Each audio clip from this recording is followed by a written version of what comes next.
Hey, what's going on YouTube? My name's Babaloots, and let's talk item value today. When you're in the trade station and you're trying to make a purchase, you have a couple billion mesos you're trying to spend, how do you determine the value of an item? I'm just going to use this one as an example. You can kind of use this process almost on anything, but really, you can just start from the top down. So it's level 40. That means there was 5 successful exalts. Now, what do you price a successful exalt at? Typically, a mythic of Jahin weapon and NA Scania is roughly 300 mil. And then it's 50 mil for the exalt attempt. So you can really put a price tag of 350 mil per successful exalt, putting that alone at 1.75 bill just for those 5 exalts. Now, yes, you could do it yourself, cheaper that way, but to put a monetary value on it, that's what you could put it, 350 mil. Maybe you get it less, maybe you get it more. Now, these 5 exalt failures, that would be a hit against the weapon's value. That's actually a pretty high count. Personally, that alone would deter me.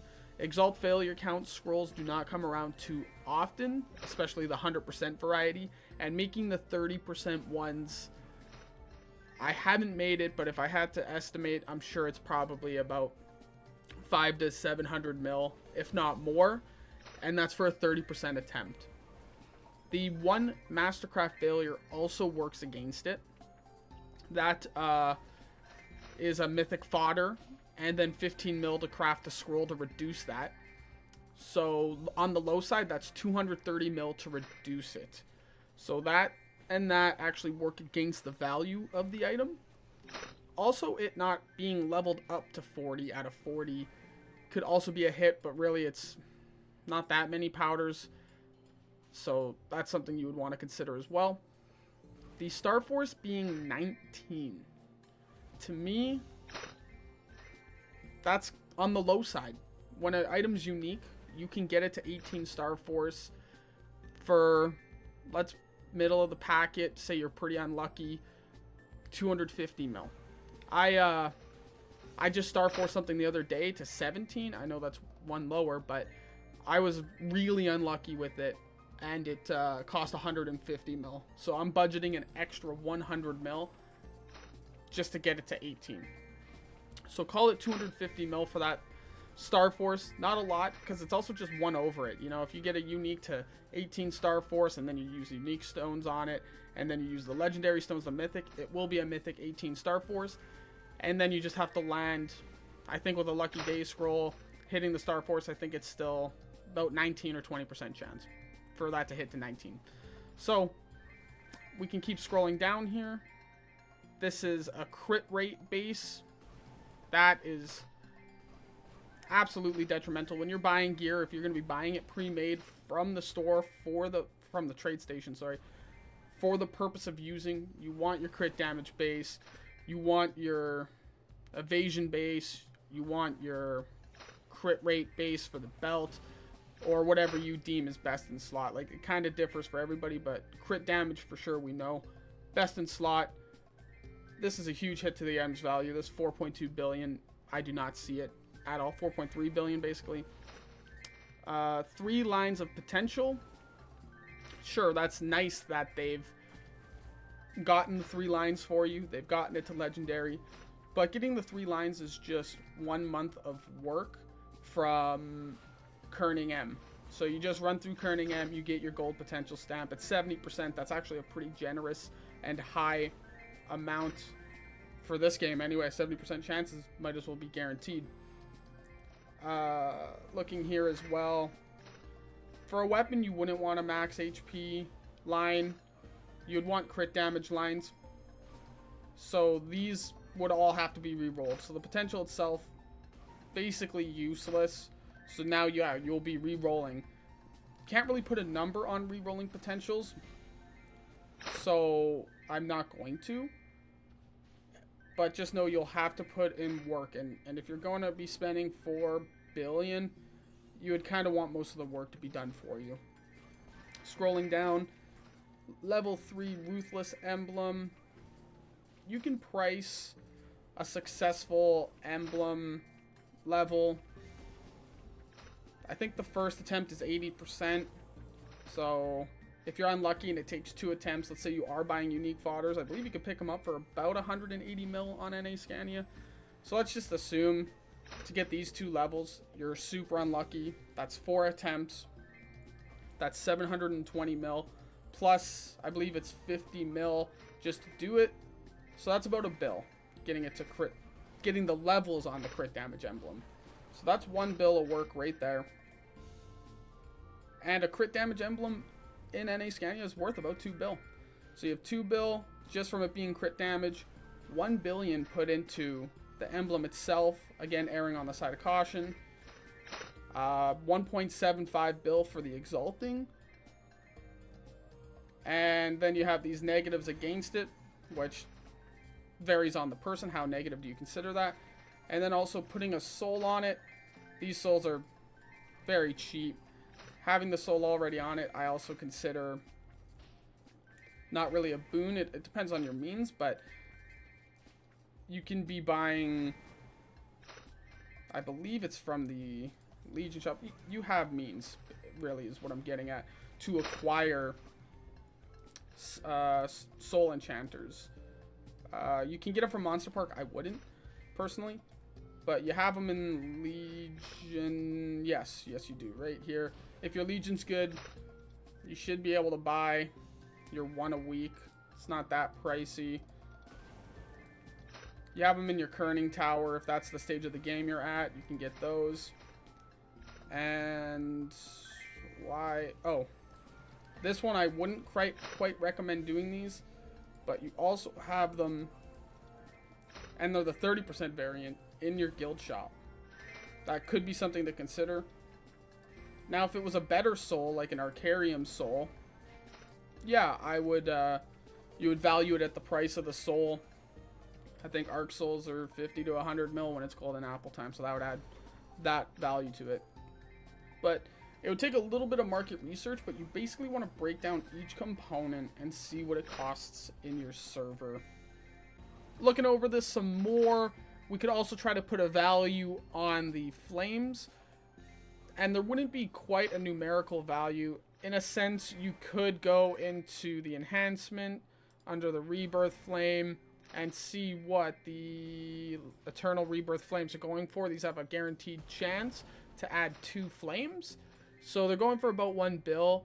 And I wouldn't price double flames at 1 bill personally, because if you were to pick up an item at unique, I would just trade it around my alts, who I buy these Rebirth Flames on. So even right now, without even trying to collect, I probably have about 200 to 300 flames kicking around that I would trade the unique around and use them. And it's about a 1 in 100 chance for a unique flame to add a second line. But that's at the stage I'm at in the game. For yourself, you could value it a bit higher. And if you really wanted to put a number on it, then I would say 1 billion for having 2 flames. But again, it could also just be a passive thing, and you know, you just keep slamming your unique flames that you get on it, and one day you get lucky and you hit it. Another thing to look at is the base option. So this is actually under. So you see the base is 4,475. This is 4,335. So you would need to use an innocent scroll on this as well, because your item can go 10% higher than this. And then there's True Perfect, but base attack, but that's another video. But for now, we'll just use 10% as the reference. So really, this item can be 4,900 physical attack as the base. So you're missing out on 500 physical attack, which is actually fairly substantial. And if you wanted to value that, a good way to do it is check your markets. Is it in enhancement material? Scrolls, maybe? Maybe it's here. Yeah, so there's the innocent scroll, but these ones actually aren't even. These just re-roll it, and they can go to minus 10% or plus 10%. So those wouldn't even be what you base the value on. It would actually be the ones called perfect innocent scroll. And those are going for 2 bill. This is a min-max thing. but really something to consider when you try to evaluate. And it's more niche. I'd say it's more niche, but it would be nice if your equip was at least above the base option threshold and not below it. Looking for some more things. There's the soul. I guess also another thing to consider, you might see an equip that is mythic rank, similar to this. It's the wrong base, but it's a crit damage emblem, and it's posted for about 4 bill like this. This one is incorrect in their posting, but if it can be traded, then that is a necro project. And you can check here. You see, this one only has 1 trade available, and it actually has been taking a big hit on its Scissor of Karma uses as well. So 1 trade available just means once you buy it, it's untradeable. You have to use scissors, and you can only pass it 6 times. So that does not increase the value of the item. But let's look through here and just see if we can... No, that is 1 trade available as well. And this is what you'd want to look for that would increase the value of the item. So you cannot be traded after equipping. So if you were to buy this... Ooh, this needs a lot of work, but... If you were to buy an item with this, this does increase the value, because then you can freely trade it between your Chaos Daily Dungeon alts.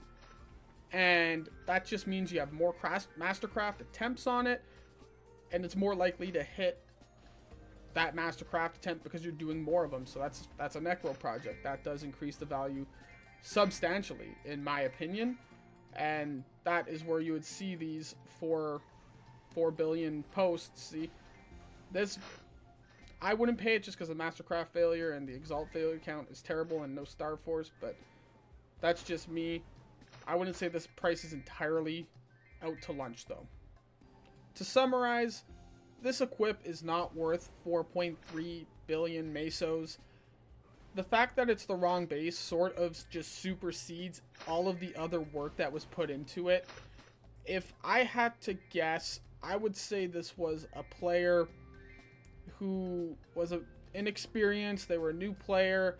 They picked up an equip and they didn't quite pay attention to the base, and they put a lot of effort into it, and it's unfortunate, but all of that work kind of went down the drain. Or did it? Now, these do go down in price. I actually bought one myself the other day, but if you get them during the golden apple, if you're willing to pay it, I got mine for under 1 billion. I think I paid 950 million for it. You can get this scroll, and if you use it on the weapon, you can choose and change it to the correct base. But again, that is just more investment, and if it's you making the purchase, I would not recommend doing that. You're spending a lot of mesos. Just buy something that's gonna work, and not something that you have to put too much work into fixing. There is one more thing that I almost forgot to add, and that is the value of the time it would take to build a weapon like this yourself. It is possible to build a weapon like this yourself with the right base, mind you, if you just wait for event shops and you get lucky on those 15% emblem scrolls, and then it lands a crit damage emblem. You get lucky on the event monster soul enchanters, and you land one of those, and you use the silver stamps instead of the gold one from Kerning Tower, and you just buy... I don't think you can buy out any flames, actually. I don't think I've seen an Eternal Rebirth flame, so that would probably be the only thing you couldn't get from an event shop. And you could just go and build an equip like this yourself. So what do you value the time saved at? If you break down that value and an item is priced at 4 bill, let's say this was the right base, and we broke down the price breakdown and it came out to 3.5 bill. Do you value the time saved at 800 million mesos to make up the difference? You might. These are all questions that I actually can't answer for you. I hope you enjoyed the video, guys. Leave a comment down below if I maybe missed anything, or even just discussing some good purchases you made or some bad purchases you've made. You know, we've all been there. And you know, leave a like, subscribe as well. That always helps out the channel.